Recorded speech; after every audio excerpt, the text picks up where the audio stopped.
Welcome into the Women's Basketball Podcast, your one-stop shop for all things college hoops, WNBA, and oh so much more. Needless to say, this is March. Mia O'Brien, Mitchell. March. We have your full recap of the Power Four. Yes, Power Four championship tournaments, finishes, our highlights, our favorite storylines, and oh so much more. Mitch was on site at not one, but two of those tournaments this week.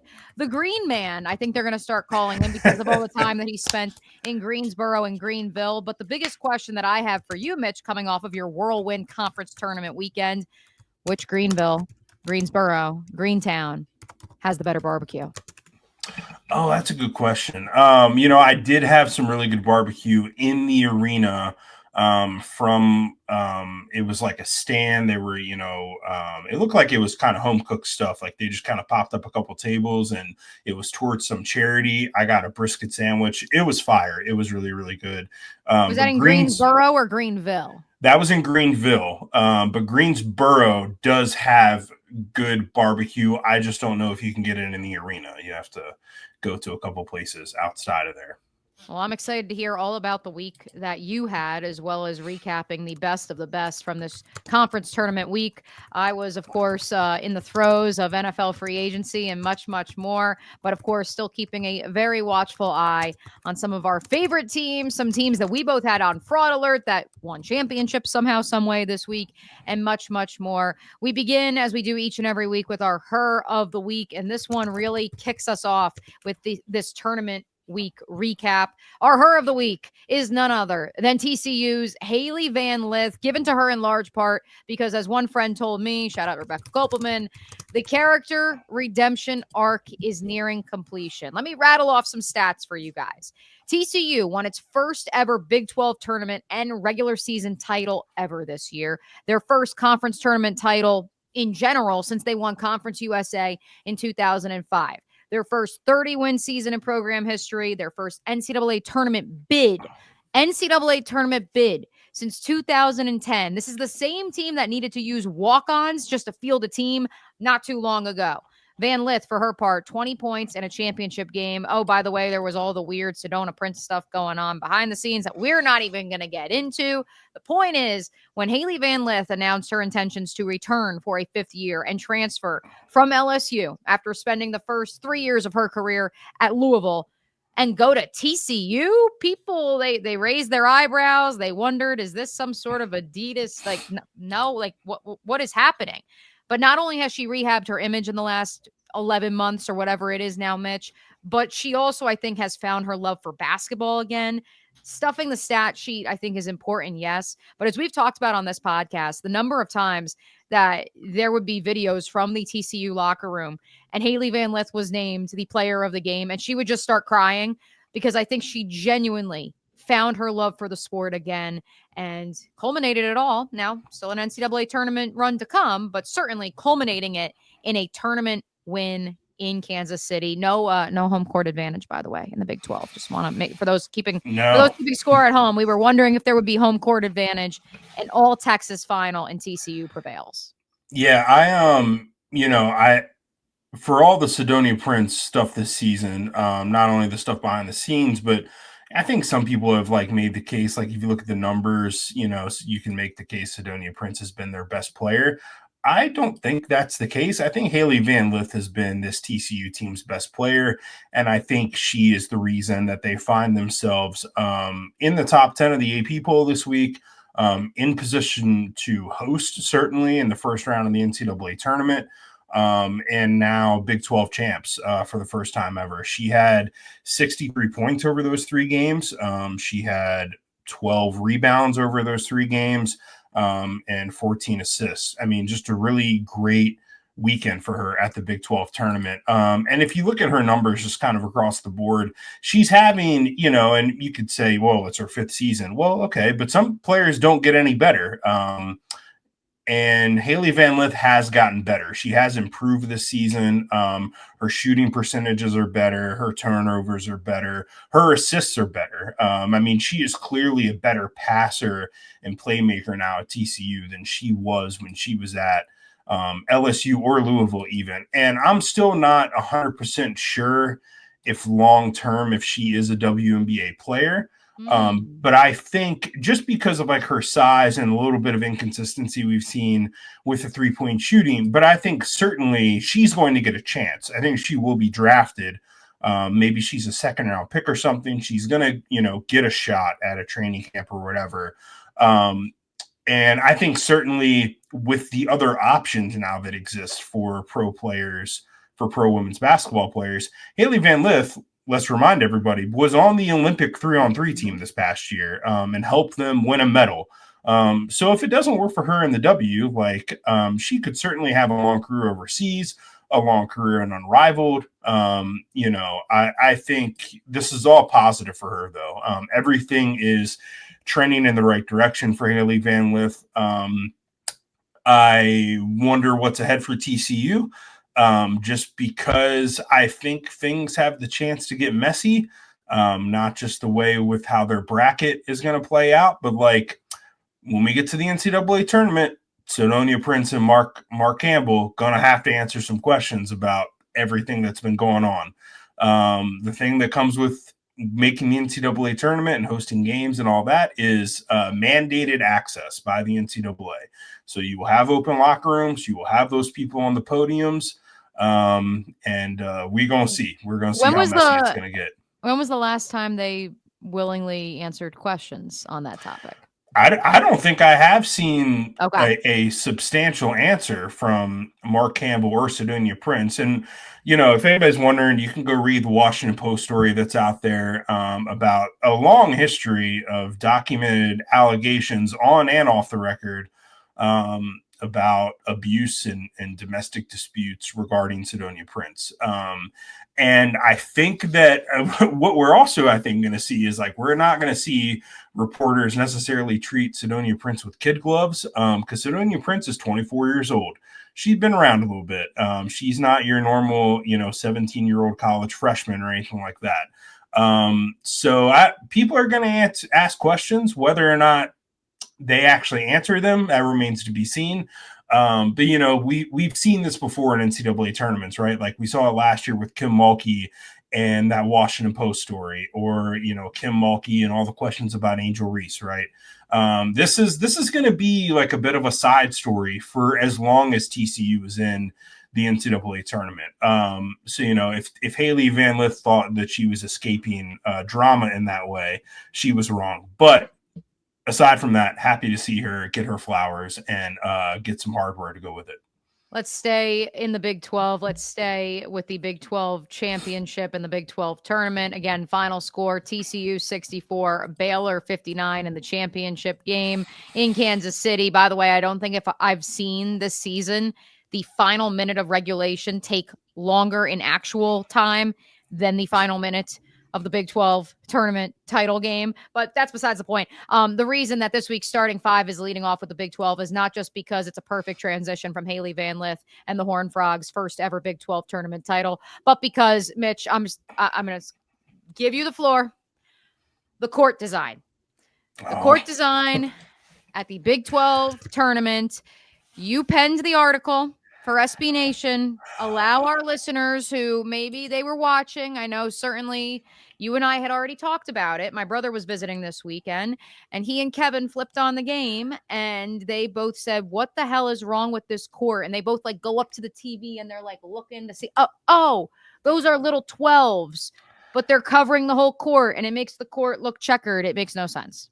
It looks like the worst game you've ever seen of tic-tac-toe. I had to write about it because I saw that Addie Brown of Iowa State had a 41-point game, which is awesome for her. Shout out Addie Brown. And I wanted to write about that. Iowa State, not just Audie Crooks, Addie Brown, hell of a player as well. Also a sophomore. They're going to be good, the Cyclones, for a long time. I go to, find clips of Addie Brown playing, and this ugly, awful, abhorrent, ridiculous looking court comes up. It makes the court look like rubber. Like it's not even, I wasn't there, so I don't actually know, but it doesn't even look like hardwood. It makes Oregon's court look good which is hard to do. Like Oregon has a terrible court as well. I don't know why we're doing this, Big 12. Brett Yormark, you don't need to try this hard. I don't even know what this brand is that like they partnered with. It's called the Undefeated Inc., which bills itself as an authentic lifestyle brand. Okay, sure, whatever that is. I don't know why you had to do this to the court. You could have done nothing to the court. Or if you were going to do something to the court, do what the ACC does and do it outside the lines and like just in the paint. And like the ACC court is great. I know people like to call me an ACC homer, whatever. It's great. It's nice and colorful. It works in the Ally sponsorship, but I can tell that it's a wooden court and it's not distracting and terrible. I don't really know what the Big 12 was thinking with this. And it took away from like some really good performances and some really good games. Brett Yormark was thinking he needs to find an additional revenue stream. That's what he was thinking, because that is what he's always thinking, Mitch, whether it was the WWE partnership in which the winning team at the Big 12 football title game receives a commemorative WWE belt, whether it's the idea of during conference expansion, because the Big 12, it's funny now with the demise of the Pac-12, RIP, so many people thought the Big 12 would be the conference that would falter. And instead, Brett Yormark was just like, no, we're welcoming anybody and we're willing to create money with anyone. And I don't care that UCF is in Florida. We're going to bring them on in because we're getting more money and that's the focus. And we're going to give you money nights. And so for me, this is just another addition to the long line of he's become a bit who just wants to create money. But at the same time, he did save a conference. So I'm okay with it. But you knew we had to lead with that. And by the way, my entire household has become court reporters, LOL. Because after both my brother and my boyfriend spent time examining the Big 12 tournament court, when the ACC final pops up, they were like, well, what do we think of this color scheme? And my brother is an artist, so like they're like admiring it, and they're like, I like that it's like over here, but it is kind of weird. I was I don't know. It's not as bad as the Big 12 court. Nothing was worse than that hardwood on. It's not good. And like, I'm fine with getting a little weird. Like, I like the wrestling championship belt thing. Like, I think that's a cool bit. Like, you can lean into that if you want. But like, leave the court alone next year. Like, just, you don't have to do that. Especially or like, I don't know. I would assume it's going to be for the men this week too. I assume they're not changing the court. I guess, yeah. I don't see why you would. Like when the men's fans, which let's be real, Hilton South down there, they're going to have something to say about it. Not that they they're going to be a lot more louder about it. Yeah, right, and not that they didn't travel in droves for the women's Cyclone Big 12 tournament run, but obviously that stay was not as long as perhaps the men's could be this week. And so you bet your bottom dollar, those folks from 2.5, 3 hours north in Des Moines, they're going to have something to say. By the way, before we move to number 2 in this week's starting 5 and our next conference tournament recap, Mitch did pick these 4 conference tournaments. And can I get a little ding, producer Dimitri, in post? Mitch did accurately predict that TCU would cut down the Nets in Kansas City. Gotta be right every now and then, I guess. Because that it was good that you were right on this one because you were wrong on the next one, Mitch. Let's move to the SEC. By the way, before we came on the air, folks, so Mitch did pick Texas to win the SEC tournament. He also told us off the air that he thinks Texas has been one of the more boring teams for him to cover in the last month or so. Final score, South Carolina 64, Texas 45. No need to worry about home court advantage. No need to worry about who is the number 1 seed. It appears that Dawn Staley and company, they have gotten their mojo back. You actually weren't on site, but you were on site for earlier in this tournament, Mitch. What was it about South Carolina that this was the week that the light bulb went off and they looked like that team we saw in January once more? Yeah, there was really only one time where like the game seemed to be in doubt for South Carolina, and there was about 4 minutes to play in their quarterfinal game against Vanderbilt. Michaela Blakes leads them back, a good charge. And they come within about 5 points. And everybody kind of in the press room, I had left my seat already. I was like, this game's a wrap. I had left my seat. I'm in the press room and I turn around. I'm like, oh, this is a game again. And so then I go over to the screen and I start watching more closely. And then ChloeKitts and Malaysia Fulwiley just turned it on, just stomped on the gas. and they ended the game on a 16-0 run, and they won by damn near 20. And then they won the next game by damn near 20, and then they won the next game by damn near 20. And they just I just didn't think there was really a chance, after that little scare against Vanderbilt, that any team was really going to beat them. I had a feeling that they were going to throttle Oklahoma, and they certainly did. And I think there was just a lot of talk, and South Carolina gets motivated when they feel slighted or, talked about. Apparently Madison Booker, talked trash to Bree Hall, and about, she can't guard me, da-da-da-da-da. And I saw that, someone wrote about that, and Bree Hall said, we're going to see about that. And then South Carolina won by 20. And I just think that they've kind of regained their form since sort of, hitting up a couple bumps in the road in the regular season, losing to UCLA earlier, and then losing, more recently to Texas and UConn. They seem to be refocused. I think now, after these conference tournaments, to me, they look like the best team in the country again. I voted them number one in my AP poll this week. I just think that they've got it together, and it's March, and this is South Carolina's time to shine. And yeah, I left the SEC tournament because I was like, oh, Dawn is playing against Vic Schaefer in the SEC final. I know how this is going to go. Honestly, I know how this is going. I texted a friend of mine back because he's like, okay, so am I taking South Carolina? And I said, it's Dawn versus Vic.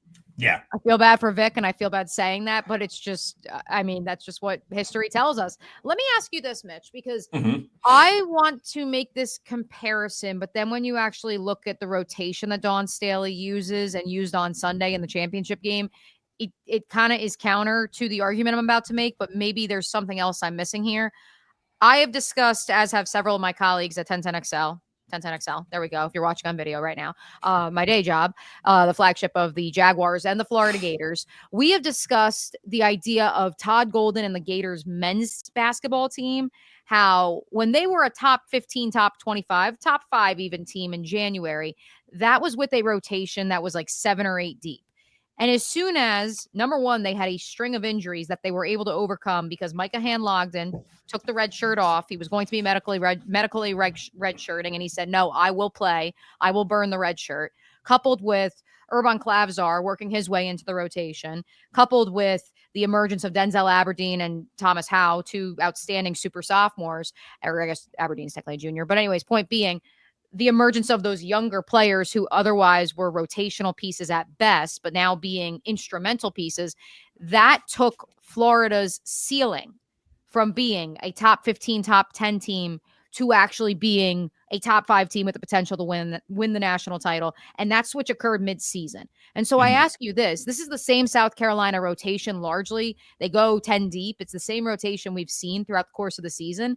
And so at what point did that ceiling change, and was it was raised? Or is this quite simply a case of, well, just a young group that, as we've documented ad nauseum, does not have a true back to the basket center and was waiting to find its alpha. And maybe that alpha is ChloeKitts after all.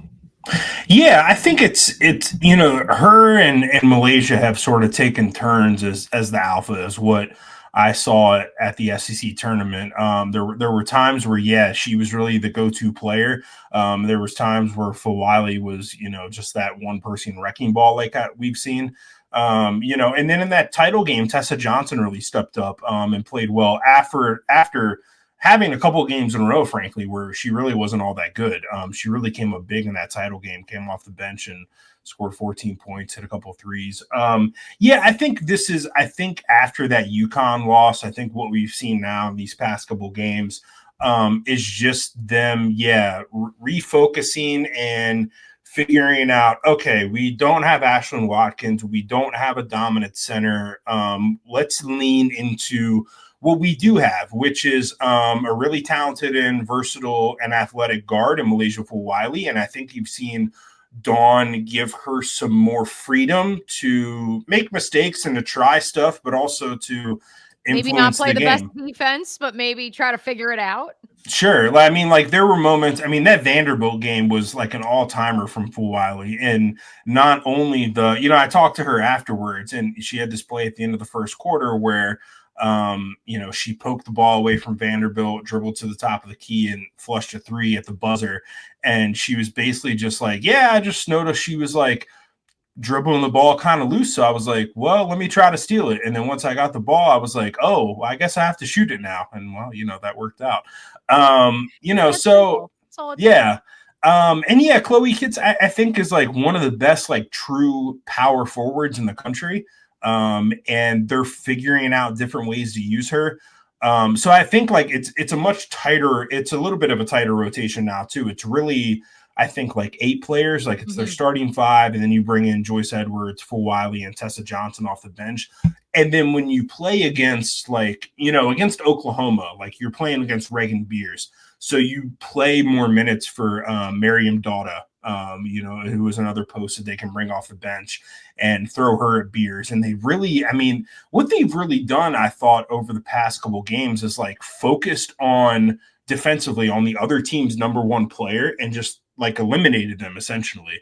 Madison Booker really struggled on Sunday. 10 points, 4-13 from the floor. Reagan Beers really struggled against South Carolina. Michaela Blake's, she got her 20, but it wasn't her best game. And when Michaela Blake has 20, I mean, we've seen her go for 50 twice this year. Say, so don't worry, Vandy friends out there, the year of the door, we are going to get to you in last call. It's not like we're going to bypass. Yes, I'm still very high on Vandy. And like, I think that like they have the potential to go to the second weekend in the tournament, as long as they don't have to play South Carolina. I think that like Dawn has figured out and like accepted, this is the group I have. I cannot change. I can't magically get Ashwin Watkins back. I can't magically get another 6'7" center, between now and the Final Four. So let me figure out how to best use this group. And I think that's kind of what we're seeing. ChloeKitts drops 15. She also dropped the number 14. More on that in last call as well. But first, number 3 in this week's starting 5. Oh no, another one that Mitch did not get right in making money with Mitch. But it is a game that he was in attendance for, so we are going to pick his brain even more. The ACC tournament final score, Duke 76, NC State 62. The Blue Devils overcome a double-digit deficit to then win by double digits in the ACC tournament final for the first time under Kara Lawson. And Mitch, this is one that, quite frankly, if you had asked me a week ago, actually you did on this very podcast, and I thought this was Notre Dame's tournament to lose. And here we were sitting and looking at a surefire winner from the triangle in the ACC tournament. Yeah, it was really the opposite of what we saw Duke NC State in the regular season, where in that game in Raleigh, Duke threw the first punch and got up and got a lead, and then NC State clawed back and then, pulled away with the win. This was NC State punching first. I think they built a 14-point lead in the first half, and then Duke comes out in the third quarter just guns blazing, led by Aluchi Okinawa and Ashlyn Jackson. They just stomped on the gas in the third quarter. They were awesome defensively. They killed NC State on the boards. I think at halftime, the rebounding was tied 18-18. And then I think 44-28 was the final margin for Duke, so Duke in favor of Duke. Ended up winning the rebounding battle by 16. I mean, just crushed them on the glass in the second half, crushed them scoring in the paint. And then Duke even made a couple of threes. So it was really, I thought NC State just kind of ran out of gas. I saw, and I think Tilda Trigger still deserves like a lot of compliments. And I do think that like she is the answer for NC State in the post. But as a freshman, I thought I saw a player, playing 3 games in 3 days against really tough opponents, somebody who just kind of ran out of gas there in the second half. And I think, Isaiah James going down with what looked like a scary injury at the end of the second quarter, she comes back. But I think that kind of took the wind out of NC State's sails as well. They just looked a little gassed and a little unfocused all through the second half, and Duke took advantage. And you have to give the Blue Devils credit. And in the semifinal game, where Duke upsets Notre Dame, I thought that was an example of what Duke can do to really good teams, what they almost did to UConn in the Sweet 16 last year, where they can just put the clamps on you and do what I like to call drag you to their hell.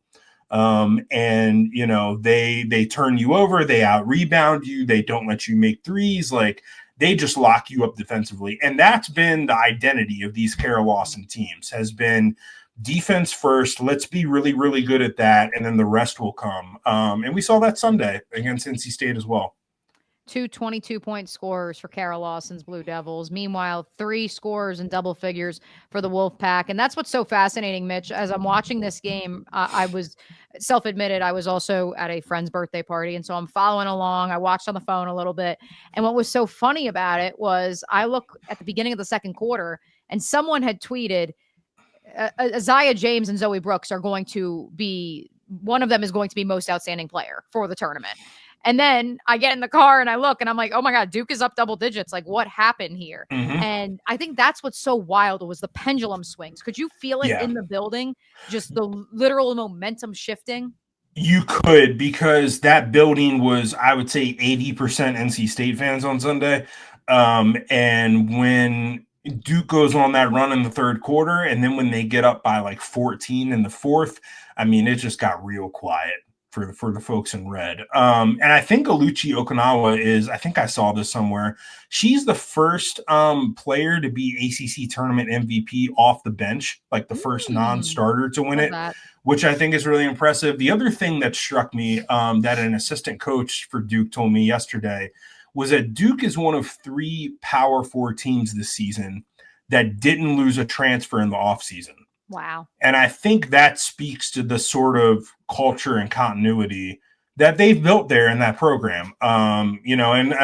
We all have a lot of different opinions about how Kara Lawson runs her program and that sort of thing. They've been a little sheltered from the media and stuff, but players like playing for her. They found at least the right kind of players that fit their program. And I think like it's all sort of coming into fruition, and they have a pretty young group besides, Reagan Richardson and Vanessa De Jesus. Like that's a pretty young group, a pretty young core that's going to be together for a while. Toby Fournier is a freshman, Aluchi Okinawa and Jaden Donovan are sophomores. Ashlyn Jackson's a junior. Like this group is going to be around together for a little bit. Duke wins the ACC. I'm assuming that all their fans were just saving their money and their tickets for the Cooper Flag show at the men's ACC tournament. They had a decent crowd there, but the majority of folks there were NC State. Well, like you said, I mean, you could make the argument that, and you told me this off the air, part of why you went to, and you basically hedged your bet and you were proved right. You looked at the SEC tournament final and you said, okay, it's Dawn and Vic. I know how this is going to go. Mm-hmm. You've been with South Carolina, not your traditional South Carolina. And you looked at this all triangle matchup in the ACC tournament final and said, look, NC State has a chance here to stake its claim as the best program, arguably, in the triangle over the last 5 to 6 years. Yeah, absolutely. I mean, Wes Moore's now been to, 5 ACC tournament title games in 6 seasons. I think, you can make the real case that in the post Roy Williams, Mike Krzyzewski era, he is the best basketball coach on Tobacco Road. Especially when you just talk about like the environment that he's built in Reynolds Coliseum, where like this season, every game was sold out. And that environment that they had for the Notre Dame home game was one of a kind and was awesome. And, so like he's definitely built something really special there. You lose, but NC State, I think, still has a lot in front of them. I think they could use this week off to get healthy, to heal the bangs and bruises, and to kind of reset and refocus a bit. I still think they have a chance to go to the Final Four. I'm less confident in another ACC team making it to the Final Four. I have a lot of questions about Notre Dame. I just and I was on this podcast and I've been on other podcasts saying that I thought they were the best team, and I still think that they have so much talent. What has happened in the last 3 weeks? I don't know, but something's off. Something's up with them. the biggest thing that stands out to me is like, so on Saturday, after they lose in the semifinal to Duke, Niele Ivey doesn't show up to the postgame press conference for over an hour, which is the second time in 4 games that she has met with her team immediately in the postgame for an hour or more, and delayed her, arrival to the postgame press conference. And I just think, if you got to talk to your team immediately after the game for that long, twice in the span of 4 games, like, something ain't right. I don't know what it is, but like something's up there. Something's not clicking. They just don't look like the same team that walked into, NC State a couple weeks ago and almost won that game. It goes to double OT, but maybe NC State broke Notre Dame. I don't know what happened.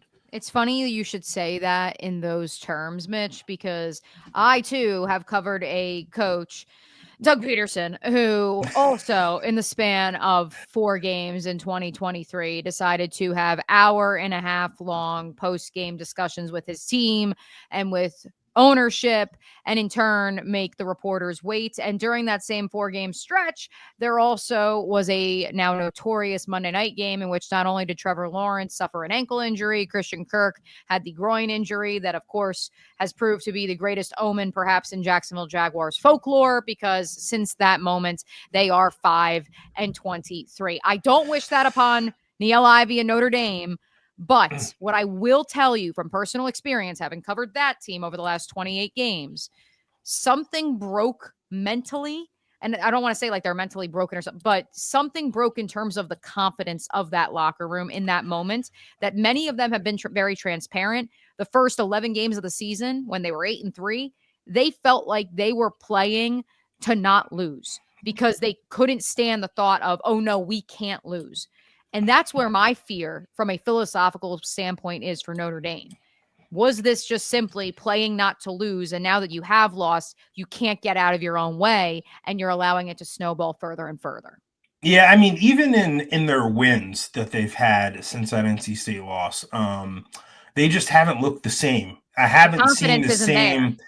Yeah, I think one of the things that has made Notre Dame so special is, you have these 2 players in the backcourt, and Olivia Miles and Hannah Hidalgo. And one of the reasons that we love them is because they play with like this confidence and this boldness and this just like, I don't really know a phrase for it other than just like, they're just willing to try stuff on the court, whether it's a behind the back pass or, wild 3-pointer or whatever. And up until this point, most of the time, all that crazy stuff has worked. And like now it's not. And now it just looks like sloppy and disjointed.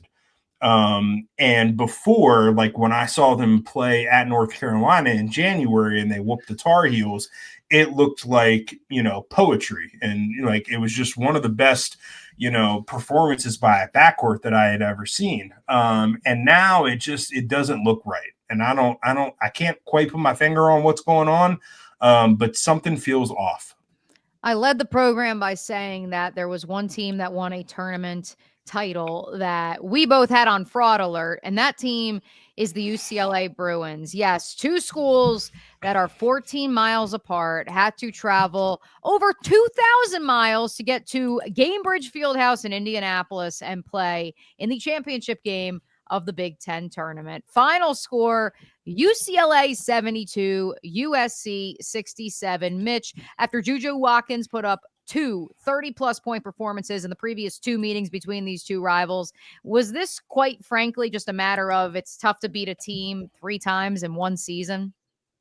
Yeah, I think it probably falls into that rule of, yeah, tough to beat a team 3 times in one season, especially this close together. I mean, they've played now 3 times in the span of like 4 or 5 weeks. So, 2 teams that already knew each other really well because they're right next door to each other. But also, they've seen each other so much now over the past, less than a month. I think the first time they played was February 13th. So yeah, it's been 3 meetings, in pretty quick succession here. This was a game where, in that second meeting between them, I thought that, while Juju was really good and had like that big performance, she had some other pieces around her that kind of stepped up. I really feel like in this game, this was one of those cases where those other players didn't really step up and play as well as they could have. UCLA made Juju take a lot of shots. Like she still got to 29, but she had to take 28 shots to get there. And 9 of her points, by the way, were from the free throw line. And this was a game where, I think finally we saw Lauren Betts respond, and we saw her play one of her best games in a really big moment against a rival on a big stage. Is it because we called her out on the podcast last week because she didn't have that dog in her? Many are saying. Let's take credit for that. I think we should. Yeah. I think we should. And also we've called out Kiki Rice and said that maybe she's not the bus driver that ESPN wanted her to be in the documentary that she was a part of last year. And I think that's okay because when you have Lauren Betts on your team, who is a future top 5 draft pick, and not that Kiki Rice couldn't potentially play her way into that scenario as well down the line, but certainly being the Robin, fits her a little bit better than being the Batman. If for no other reason, then maybe she's not as extroverted and yelling and screaming, and not that you have to be that, but she's not like that, like extroverted, this is my team swag. That's not really her MO, and that's okay because I think she's still a very productive player, and she was one of 3 players in double figures and scoring in this game for the Bruins.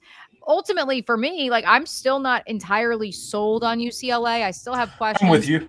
Because yes, they have 2 losses on the season, but they have played with fire one too many times for me. I also could not get past, and we'll get to this on last call, but I feel like it bears mentioning now, the fact that they ran Ohio State out of the gym in the semifinal game, a game that we'll get to in last call. Ohio State maybe shouldn't even have been in that semifinal game if you go to the quarterfinal game and how that one wrapped up and the fact that it was decided by free throws. And so, like, I just wonder if they had played another opponent in that semifinal game, if we are talking about either A different UCLA in the championship, or B, they didn't even get there. Yeah, well, I think Ohio State is a team I've kind of pegged all season as like, I just don't believe in you. We have a lot of frauds in the Big Ten. Like, I hate to be that. Maybe we got to go through that in last call. I totally agree. I think the Big Ten has a lot of good teams. They don't have many great teams. Like, I don't think Ohio State is one of the 16 best teams in the country. Like, I would take Vanderbilt. Like, Vanderbilt's not hosting, right? You don't think there's a world. No. And I would take Vanderbilt over more than half of the teams in the Big Ten. Yeah. The Big Ten, like, I looked at a recent bracketology thing, and like they might get 12 or 13 teams in the tournament. And I just don't think all of them are all that good. Like, it's literally just because the Big East is just so super down. Yeah. And the Big 12 is just kind of there. And with the Pac-12 gone, you have to give those bids to somebody. And so here we are. But yeah, I thought this was an impressive win by UCLA. I thought that Lauren Betts and Kiki Rice played well. You need your best players to play well in big games, and UCLA finally got that from the 2 of them in the same game. I was entertained by the way Lauren Betts celebrated after the game, where she pointed at the USC bench. Thought that was fun and interesting. But still better hand gestures than Cody McMahon. Again, I'm saving it for last call. Indeed. Cody McMahon getting into the spicy stuff. Okay, we're going to get to it later. I want her to succeed, and I was just like, dude, like, stop. Just stop. Not to the Terps. Oh, God. Yeah, I'm with you. I think there is a blueprint out there for how to beat UCLA now. I think USC showed it to us the first 2 times. They just didn't really do it as well in this game. And it's like, you have to make Lauren Betts uncomfortable. You have to throw as many bodies at her as you can and hope that she kind of shrinks away from the moment, which is frankly what she did in that last time that USC and UCLA played. And frankly, that's what LSU did to UCLA last year in the Sweet 16. So I think if UCLA like goes up against a team that like has legitimate depth in the post, I think that is going to be a problem for them. And if they go up against a good coach who can figure it out and figure out how to expose them. And also be willing to make in-game adjustments, which has been a critique of UCLA for quite some time now. Like if UCLA ends up getting matched up with like Duke in the Sweet 16, I'm taking Duke. I'm taking the Blue Devils. Sorry. Well, since you mentioned taking the Blue Devils in a theoretical matchup with UCLA, Mitch did pick USC to win this game. So Mitch finishes 1-3 on championship week. We're going to give you a couple picks, maybe possibly off the top of the dome when it comes to the mid-major tournaments this week. Maybe Mitch can make some more money that way. Let's wrap up this week's starting five, though, with a topic that you are all over, in my opinion, more than any other women's college basketball reporter in all the land, and that is the coaching carousel. Yeah. So we've had some openings here in the past couple days, here, and we figured that this was going to kind of heat up, as conference tournaments get underway, the teams that get eliminated, you can kind of start making decisions, yes or no, about, which way you want to go. So we now have 3 openings in the Big 12. Houston opened up, Arizona State is open, and BYU is also open. Arizona State, I'm told that Molly Miller is the number 1 name at the top of the list there, which makes a lot of sense. She's been, literally right next door at Grand Canyon. It's like 20 minutes from Arizona State.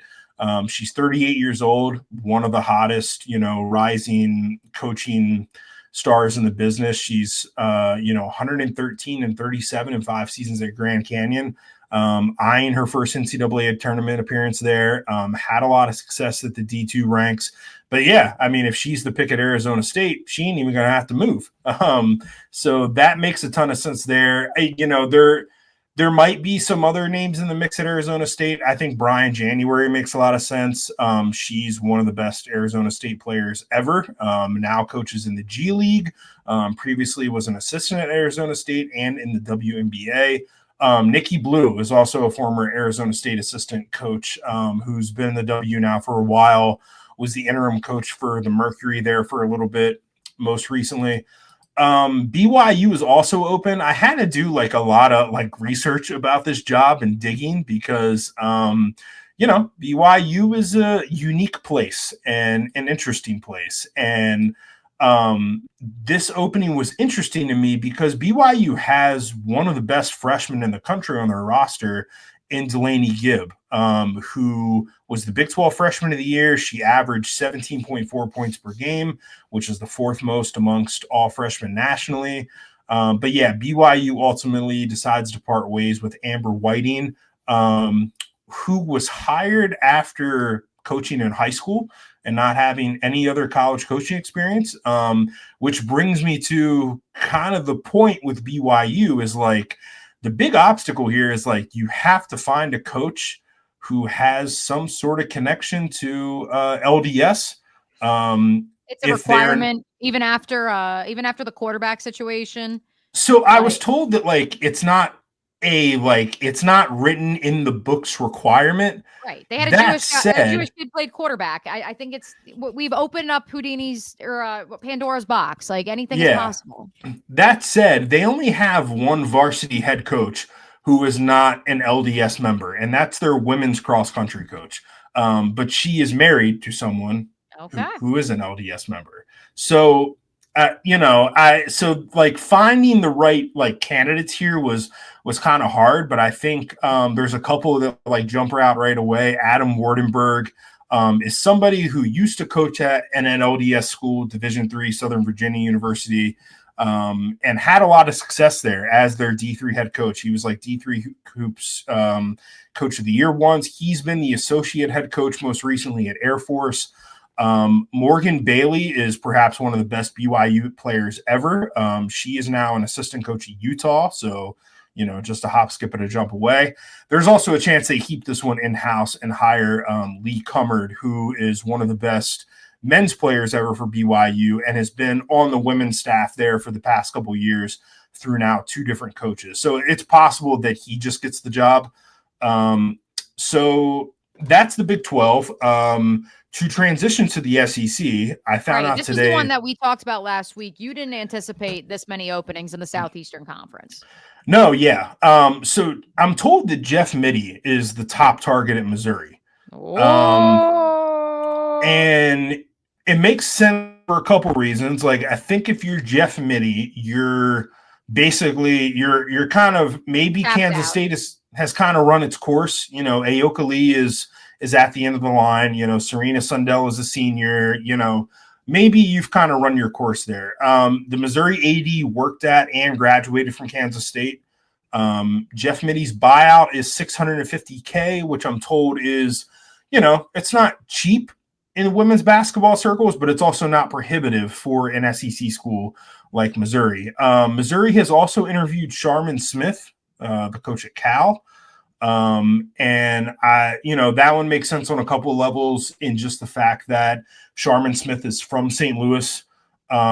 She is also at a school, Cal, that I'm told doesn't, we don't know what she makes because it's a private school and her salary is not public. I'm told it's not a lot though. So she could get a nice raise from an SEC school like Missouri. And Cal kind of like on the men's side, how I've contended with people, and obviously now the hire has been made at Florida State. Anyone who said that Missouri wasn't would not pay as much as Florida State on the men's side with Dennis Gates at Missouri, and of course previously having been an assistant under Leonard Hamilton at Florida State, you are wrong. Missouri is still in the Southeastern Conference. They will still pay top of the line, with all due respect to our brethren in the ACC. Yeah, that TV money from football is flowing, and you got to spend it somewhere. So why not women's basketball, right? And I mean, we saw this last year when, Kentucky first opened last year. The thinking was, oh, well, they're going to hire kind of an up-and-coming mid-major. Nah, man, they swung for the fences, and they got Kenny Brooks to come, and they dropped the bag. So it wouldn't shock me at all if they poach another sitting P4 head coach in Jeff Mittie or Sharman Smith. The other opening that happened most recently was Wisconsin, which overall is just very, it's a very revolving messy. door. It's a revolving door. It's very, very messy there. I mean, Wisconsin couldn't even get the messaging right on the way out the door for her. It was, I was told she was fired. Other people were told that she resigned and it was her decision. The results were the results, and she never had a winning record in Big Ten play, never had a winning record overall. And in 4 years, no tournament appearances, and you got cut. So I think this was you can either quit or we got to fire you kind of thing is what I'm told. But yeah, it's just a messy situation there. And they've hired a search firm, but I just don't really know. When I talk to other coaches and agents about Wisconsin, it might be kind of one of those, I don't really know what the candidate pool looks like, because a lot of people say it makes no sense. I mean, we talked about it last week. It is mind-boggling that they cannot get this hire right when you consider who their neighbors are to either side of them and the success that those programs have had. It doesn't make any sense. And there's a lot of really good high school players that come out of Wisconsin. Megan Gustafson. Lexi Donarski, who's at North Carolina right now, is from Wisconsin. I could rack my brain for some others, but some people I talked to were like, the recruiting grounds are really fertile there, but they've never really invested in women's basketball in the right way. And it's one of the hardest places to win in the Big Ten because of it. So someone is going to get this job. I just don't really know who yet. And it just makes no sense because, again, this is a athletic program that has been praised for how well it has executed across the board, not just in the two primary revenue sports of football and men's basketball. The fact that the ice hockey teams for both the men's and the women's continue to be competitive. The fact that their soccer team, have you heard of Rose Lavelle? Guess where she went. It makes no sense that they cannot get women's basketball right in an area of the country that is so fertile in the sport. Yeah, it really doesn't make sense to me. And I'm told that Arkansas is still probably going to open. They just, again, is another place where they haven't really figured out how to message it. I think they're also just digging around for the buyout money, frankly, and trying to figure that out. By the way, not to steal your thunder, but Auburn is also open, and that's another place that they have not been able to figure it out. And I don't know how. Yeah. Auburn, I will say, yeah. So Auburn fired Johnny Harris, which is a move that a lot of folks saw coming because, frankly, her and John Cohen just did not get along. They were both with Mississippi State. When Vic Schaefer left Mississippi State for Texas, Johnny Harris wanted that job, and Vic Schaefer did not give it to her. So Johnny Harris left and went to Auburn. And a couple years later, now John Cohen is there too as the AD. And when he, did not give her an extension last year after making the NCAA tournament, the writing was kind of on the wall. And Auburn had another bad year this year. And so she was given her walking papers and sent packing. For me, from everybody I've talked to, the name at the top of the list for Auburn is Sam Purcell, who is at Mississippi State right now. And it makes a lot of sense for several reasons. Number one, he's an Auburn alum. Number two, his father-in-law is the most successful Auburn women's basketball coach ever. The guy who took them to 3 straight national title game appearances in the late 80s and early 90s. Third, John Cohen hired Sam Purcell at Mississippi State. So the last time he had a women's basketball opening, he called Sam Purcell. And fourth, Sam Purcell has been successful in the SEC as a head coach. This is his 3rd year at Mississippi State, his 3rd year with 20 or more wins. He's about to go to the NCAA tournament for the 2nd time. Last year, they got left on the wrong side of the bubble. I think if Auburn I know Auburn has the money. It's a matter of, are they willing to allocate it for women's basketball and pay Sam Purcell's buyout, which is just a hair under $1 million, I believe, at Mississippi State, and give him a pay bump, because Johnny Harris was the 2nd lowest paid coach in the SEC.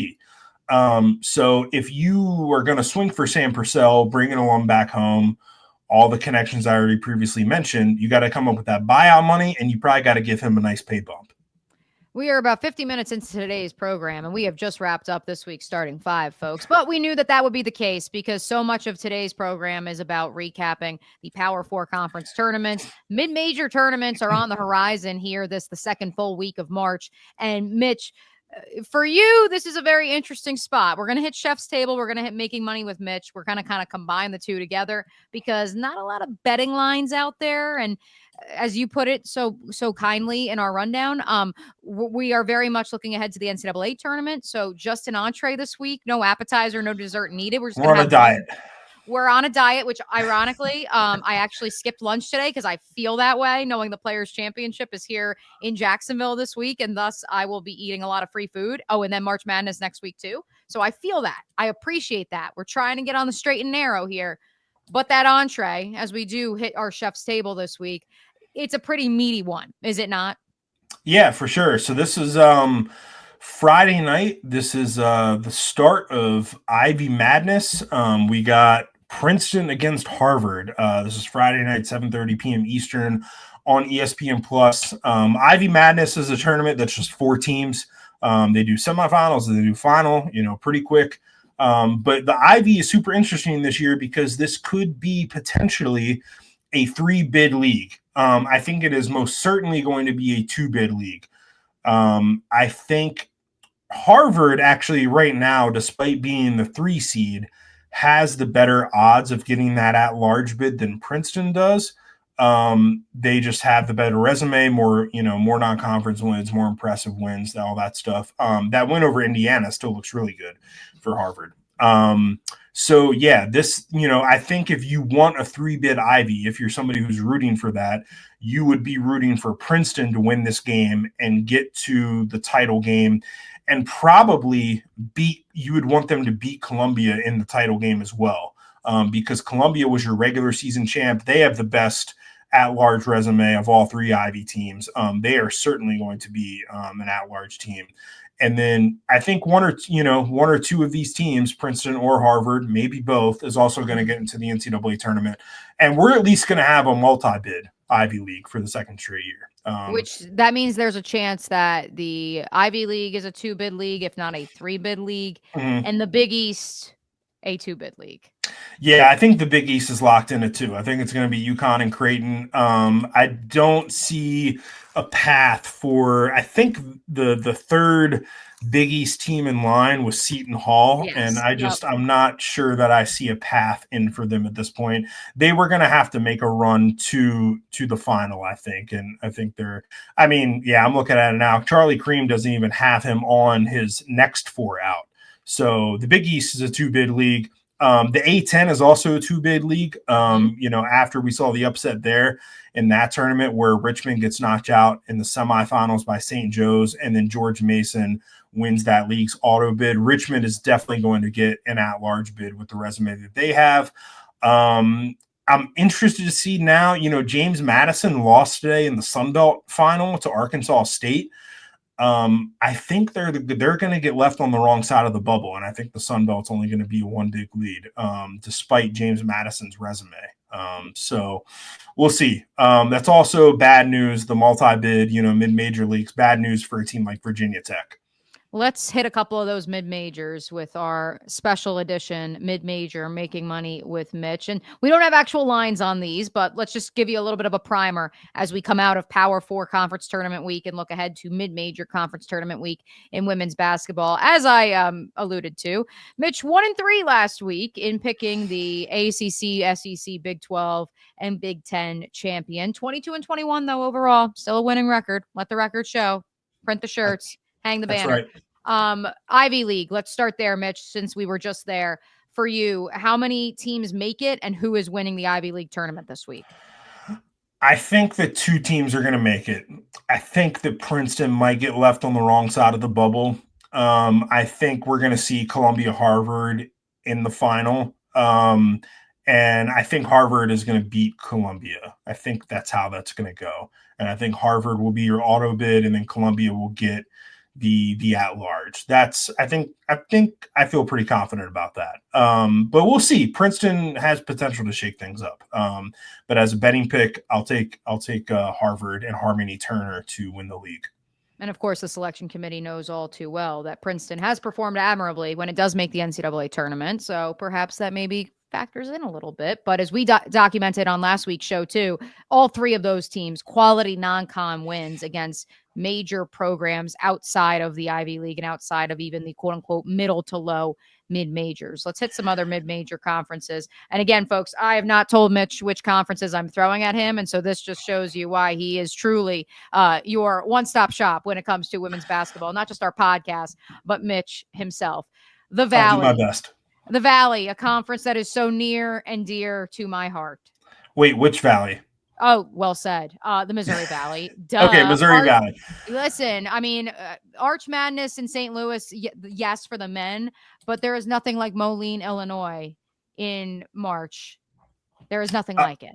I am, I'll give you a little preview here to my All-American ballot as well. Ooh, okay. I'm picking Drake. Nice. I think Drake has the best player in Katie Dennebeyer, who is going to be on my All-American ballot. She has certainly earned it. She's one of the best players in the country, and I hope that she gets not only we get the chance to see her play in March Madness, but I hope we get to see her in the W as well. I love that. I love that. Drake, of course, has won the league. I believe it's 5 of the last 6 years or something like that. And so, hey, again, championship pedigree, there is something to that. And certainly when it comes to not just the Drake men's team, which is 30-3, and of course won the Valley on the men's side over the weekend, but also the women's team, which of course began with Jenny Baranczyk before she headed over to Oklahoma. Let us go. I'm going to throw a real curveball at you, but I know that there's a couple teams in this conference that you are extremely high on. The Metro Atlantic Athletic. I swear I'm not dyslexic. The Metro Atlantic Athletic Conference, the MAC. I know that Fairfield just lost at home in the regular season finale to Quinnipiac. But I'm taking the Stags. I just think they're the best team in this conference. I think they have the best players. For our chef's table, if the MAC final ends up being Fairfield versus Quinnipiac, that is a must-watch game. I mean, Quinnipiac is really good this year too. And I think they certainly could win it. They did, like I just mentioned, they beat Fairfield in the regular season finale. But Fairfield, they went 19-1 in the regular season in the MAC this year. They got some impressive wins. They beat Arkansas this year. They beat Wake Forest. They beat Villanova. They played Oklahoma State at Oklahoma State, super close, lost that game by just 2 points. Fairfield is a team that, like, if they get into the NCAA tournament and gets get the right matchup, like that could be a potential, I don't know, like 13-6, 12-5, kind of upset sort of thing that I would look at. I think that could be a really competitive final, but I would take Fairfield. In the words of my friend John Alba, yes, this is where I quote John Alba because Quinnipiac came up. Fearless, focused, Fabry, the one and only. Yeah, she's great. Yeah. Trisha Fabry, of course, is the longtime head coach at Quinnipiac. Indeed. Let's hit one more mid-major. Mitch, you tell me who is this final mid-major tournament? What is this final conference that you will have your eye on this week? I'll let you pick this fourth and final one. Well, now I'm paying extra close attention to the American. That's actually what I was going to throw at you. So because UTSA lost today. UTSA won the regular season title in the American, and they lost to Rice today. And so with UTSA eliminated, I think I like our friends at South Florida to win this conference tournament and get another NCAA tournament bid for Jose Fernandez. I think the Bulls are going to go dancing. They really came on strong, I thought, at the end of conference play. They did lose their final 2 regular season games, but they had a really good winning streak going on for a while there. I think they won 9 or 10 in a row. They're going to play Tulane. I believe that is, it's tonight while we're recording this podcast. It's at 9 p.m. Eastern. I think USF will win that game, and I think they're going to win this conference tournament. I think with UTSA eliminated, I think they're the best team left in this league. And I would argue, if we're going to make the argument that Drake has a championship pedigree, you could say that about USF as well. And you just bank on that, much like, as we said, with all due respect to Vic Schaefer, it is the same reason we will always pick Dawn Staley in a battle of those 2 Titans. It is time. Especially in the postseason. Yes. It is time for last call. We've pushed a lot of items here to the end of the program, a lot of different news and notes that we need to hit. First and foremost, yes, if you remember off our SEC recap, when I referred to ChloeKitts with her 15 points and calling the number 14, that was the play that she revealed in the post-game press conference. Mitch, I don't think you were in this presser, though. I was. Oh, this one you were in. Okay. Yes. Yes. She revealed that 14 is a play call in which she's supposed to get the ball. And she revealed that for everyone. What was the reaction of the assembled media? It was very funny because we were mostly just laughing at Dawn Staley's reaction because ChloeKitts just straight up goes, yeah, the coaches and the point guard kept saying 14, and that means get the ball to me. And she finishes her answer, and Dawn just goes, thanks. She's like, what? She's like, you just told them our play. And then ChloeKitts' jaw drops, and then Dawn laughs, and so it was fun. That happened on Friday against Vanderbilt, and as it turned out, it didn't matter against Oklahoma or Texas, where ChloeKitts continued to play pretty well and won the SEC tournament MVP. And I believe I saw somewhere on Twitter that the award broke the trophy that she got for SEC tournament MVP. Also, one other note about the SEC tournament that I just want to add.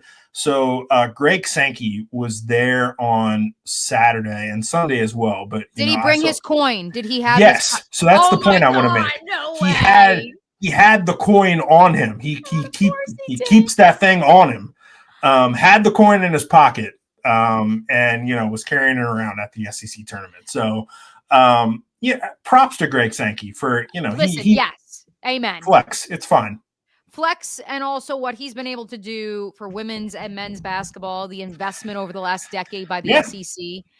A lot of it is him. And I know he is perhaps portrayed as this villain in college football because of what he has created in conference realignment and turning the SEC into the conference that we all believed it would be, the Death Star, if you may.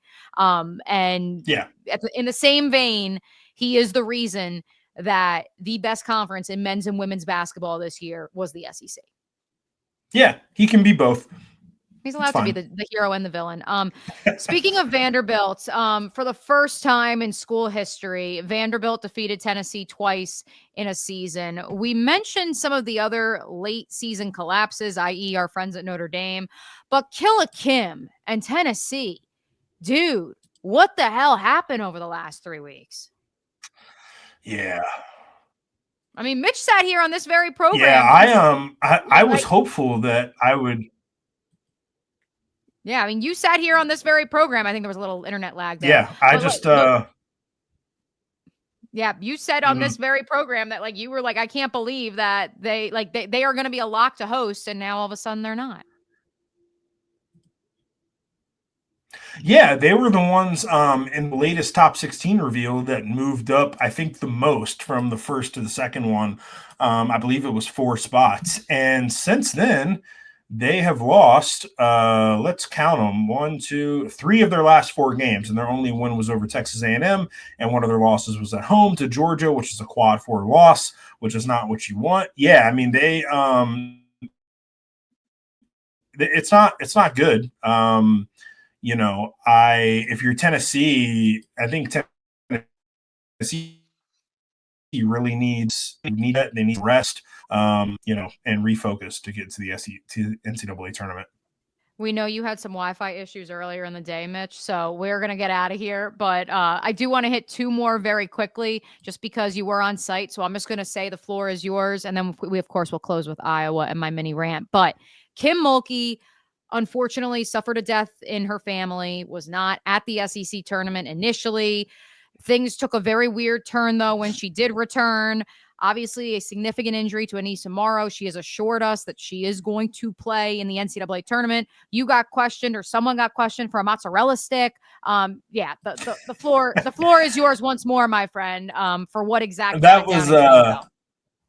the mozzarella stick scene was Lulu from the Greenville News, but I was sitting right next to her when it happened, and it was just wild. Kim Mulkey just like from afar. I mean, where we were sitting in the media workroom was in a separate like area from the press conference area, but you can still see if you're sitting on the stage. And so in between, like she just kind of glances over and like locks on Lulu, and she's like, "What's the media doing over there? Are they eating? Or are they working?" And then Bob Starkey sitting next to her and just kind of has this old man chuckle, which was also great. And then she, after that, went into this rant about how we shouldn't even play conference tournaments anymore, and how they're a waste of time, and all that other stuff. But yeah, it was a interesting weekend at the very least for LSU because of we didn't see Flau'jae Johnson play at all. She was wearing a boot. And then, Anissa Morrow goes down in that second game that lost to Texas. And then, that first game, Kim Mulkey doesn't even really coach. Bob Starkey is essentially the stand-in head coach because of, a thing that she was dealing with. We didn't get any specifics, but yes, she called it an unexpected family death. And she was there, but because she hadn't been at practice during the week, she decided that Bob would be the coach. But Kim was still there on the bench. She just was sitting in the middle, which I don't know if we've ever seen that in college basketball. Yeah. Bob was the guy who was standing up and, talking to all the players and stuff like that. And Kim, basically sat down, I mean, way down on the bench. Yeah, like right in the middle, not with even any other coaches around her. She just kind of sat in between the players and just kind of chilled. And she was like, yeah, Bob prepared the team all week. And, in her first press conference that Friday, I wrote about this too at SB Nation. She made a really compelling case, a case that really makes sense to me about why Bob Starkey should be in the Hall of Fame. I think if you look at Bob Starkey's career as a longtime assistant coach, not just at LSU, but also at Texas A&M, he's been to 6 Final Fours. And one of them, he was the interim head coach for. I don't think we've ever seen an interim head coach on the women's side take their team to a Final Four. I think that's the only time that happened. Every great player that's ever been at LSU on the women's side has had Bob Starkey as a coach, from Simone Augustus to Sylvia Fowles to Angel Reese to Anissa Morrow now. Anytime that LSU has gone to the Final Four, Bob Starkey has been on that staff. I did the math on like all the teams he's ever been a coach for, and calculated his winning percentage, and it's over like 74%.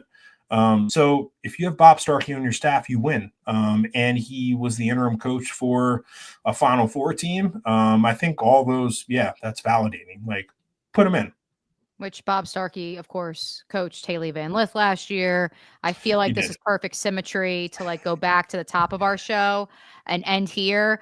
But we do have to close up one more loophole, and that is the Cody McMahon double bird that she gave in the middle of a game between Ohio State and Maryland. Buzzer beater finish in the regular season was epic, but unfortunately, the screenshot of Cody McMahon flipping the double bird then came back to light when she had some choice words for the University of Iowa, their fans, their women's basketball program after Ohio State defeated Iowa by 1.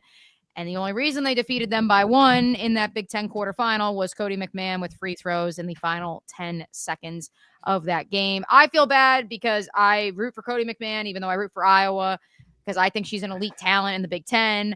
But also now everyone's going to be questioning her character. I guess we did lose Angel, so we'll circle back to LSU. We lost Angel to the WNBA, so at least women's college basketball potentially has a new villain in the best way. We're not going to talk again. We already talked about Sidonia Prince enough. A villain who is, it's all in good fun, but also she creates a foil nonetheless. Yeah, I think Cody McMahon is the villain that March Madness deserves. Yeah, she. And you still think her Ohio State team is overrated as well? I do think take that, Cody. That's your fire. That's your fuel. Yeah, put this everywhere. I think Ohio State is overrated. I just I don't really believe in them. Like I don't know. Like they're gonna go to the Sweet 16 and they're gonna have to play another good team. And I think they're going to get walked, and we'll see how that goes. But we saw in the Big Ten semifinals where they got blown out by UCLA. So I don't know if you have to play NC State or let me pick somebody else, Texas or Duke or somebody like that in the Sweet 16. Like, I think it's going to be a rough day for y'all, but we'll see. Cody McMahon, though, I thought it was notable that, I mean, she didn't get punished at all. I think there was like a verbal statement or of some sort, like maybe like some sort of reprimanding of the double birdsing, but like, I mean, she didn't get benched at all or anything like that. So yeah, let them double birds fly. Sure. Let's see it. This is March. We all need heroes and we all need villains. Besides sleeping, where can our listeners find you this week, Mitch? Twitter, Instagram at Primetime Mitch, also on Blue Sky, and writing about all sorts of women's basketball things over at SB Nation. My latest is I had a talk with Reagan Beers about this player advocacy group that she's basically helping lead. They've requested meetings with the commissioners of the Big Ten and the SEC. They're not calling it a union, but basically kind of as the House settlement looms, they want a seat at the table for women's college basketball in sort of determining, like, is there going to be investment in their sport? What does that look like? And some other things on top of their minds as well. So that's my latest there. Also, we'll be writing about Duke. And also going to be writing about Simone Augustus at one point this week. I got to catch up with her in LSU's locker room. So check that out. SB Nation Breakaway. I'll be there. Love it. I will be on Players Championship duty this week, but locked in from the media center on all things conference tournament action for both the men's and the women's tournaments. He's Mitch. I am Mia saying so long. We will catch you next week. Deuces.